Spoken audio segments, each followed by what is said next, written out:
కొన్ని రోజులుగా జరుగుతున్న హింసాత్మక ఘటనలు చాలా బాధాకరము.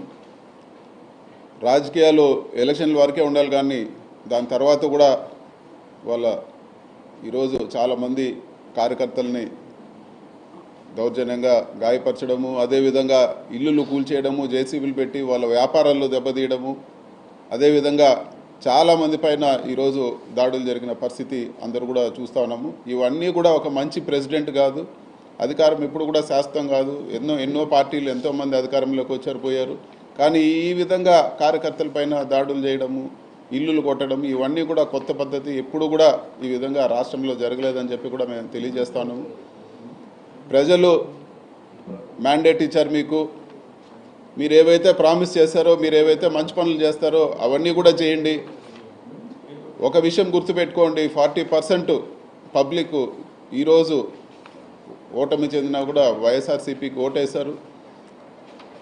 కేవలం ఆ 60% ఏదైతే మీకు 57 56 ఏదో వచ్చిందో వాళ్ళకే ప్రభుత్వం కాదు, మొత్తం ఆంధ్ర రాష్ట్ర ప్రజలందరికీ కూడా ప్రభుత్వం బాధ్యత తీసుకోవాలని చెప్పి కూడా నేను కోరుతా ఉన్నాను.